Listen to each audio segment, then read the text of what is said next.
How much has every state shifted from the Obama years through the Trump years? Today on Political Access, it's going to be part two of comparing the average presidential vote in 2008 and 12 to 2016 and 20. I've already looked at the shifts just for the Democrats and just for the Republicans separately, so today we're going to combine those and see what the net shift is. So I've got a spreadsheet that I made. So again, what we're doing here is we're taking the average Democratic vote in 2008 and 12, averaging that out, doing the same for the Republicans, and then the average Democratic vote in 2016 and 20, putting that in this column here, and then same thing for the Republicans in this column. We've got the shifts for both parties here, and all the way here on the right, this is the final result where things have changed from 2008 and 12 to 2016 and 20.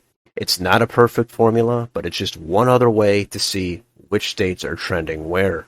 I've got color coding here in this column. The light red and the light blue, those are going to be under a 5-point shift toward one party or the other. The solid colors, those are going to be 5 to 9.9, and the dark colors are going to be 10 or more points. So let's go through it here. Some of these states are going to be a little bit more surprising than others. But first up, Alabama, we could see that has shifted 4.8 toward the Republicans. It's a pretty red state. It got even redder over the last decade. Not a big surprise.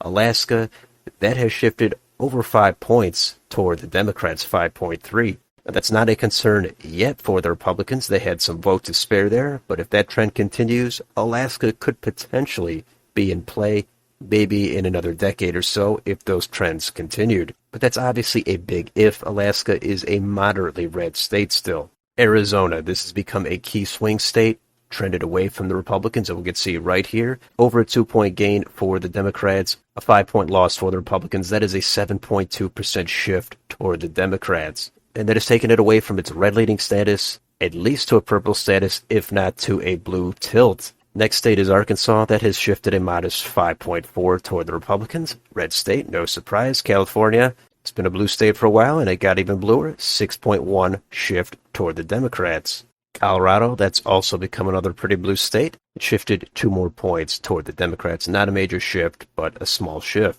Connecticut, that is another state we think of as blue, but that actually shifted 3.1% toward the Republicans. Not a big shift, but it might be counterintuitive. Next in Delaware, that's probably even more counterintuitive. That got 6.7% more friendly toward the Republicans. That's a decent-sized shift, especially in a blue state, but it's still not at all enough to put it in play on a presidential level. Next is Florida. We know that has trended toward the right. But comparing these last 4 presidential elections, 08 and 12 to 16 and 20, we see Florida has shifted 3.7 toward the Republicans. Not a major shift, but in a state that did have extremely close elections for a while, 3.7, that's going to be a decent shift toward the right. Next in Georgia, it's kind of the opposite of Florida. We see that has shifted 4.1 toward the Democrats. Similar to Arizona, it almost seems like Republicans are not going to be able to win here in the future. Next in Hawaii, that is one of the bluest states in the country. You might not expect to hear that it shifted 13.2% toward the Republicans. It's still one of the bluest states in the country. Part of that might be due to Barack Obama being affiliated with Hawaii. That gave him big totals in 08 and 12. But even so, a double-digit shift toward the right, that's probably unexpected in a state like Hawaii. Idaho, that shifted a mild 2.8 toward the right. Illinois, another blue state, but that actually shifted 3.1% toward the Republicans. Indiana, that took a big lurch to the right, 12.9% toward the Republicans. Next in Iowa, that's another state with that dark red shading, that went 16.6 toward the Republicans. That is a colossal shift away from the Democrats. It wasn't that long ago Democrats were actually winning elections for president in Iowa. Next in Kansas, that shifted very slightly, 0.6% toward the Democrats. Kentucky, that went 8.3 toward the Republicans. Louisiana, very mild, 1.2 toward the Republicans. How about in Maine? Well, that's another state that has shifted over double digits, 10.7 toward the Republicans. We know Maine does allocate their electoral votes by congressional district. One district is a lot redder, the other is a lot bluer. But from an at-large perspective, it has shifted a lot toward the right. Next in Maryland, that has shifted 4 points toward the Democrats.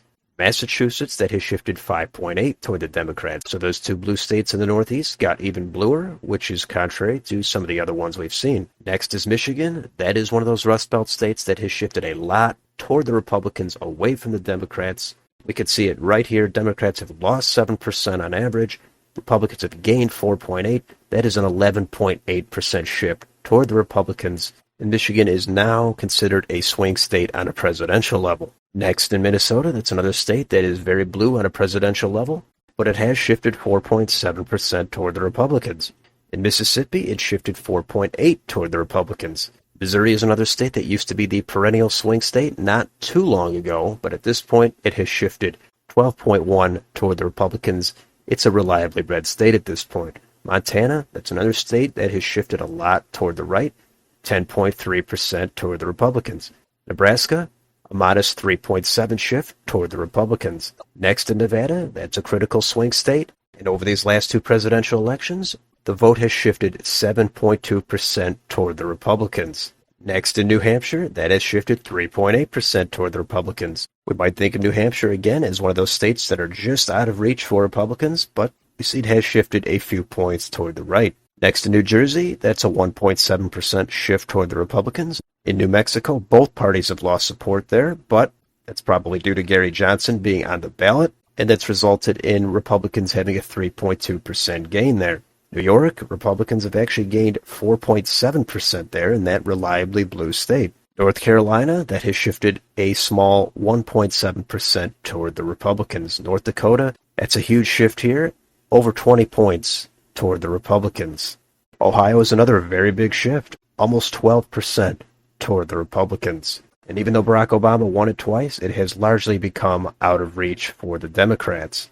Oklahoma, 2.3% toward the Republicans. Oregon has also shifted a slight 0.7% toward the Republicans. Pennsylvania is another state Donald Trump won in 2016. It's pretty much in play for both parties, and it has shifted a lot toward the right, 7.5%. Rhode Island is another blue New England state that has shifted a lot toward the right, 9.5% toward the Republicans. Still not enough for it to be competitive, but that has certainly made it a lot closer than it used to be. South Carolina has moved 3.1 to the right.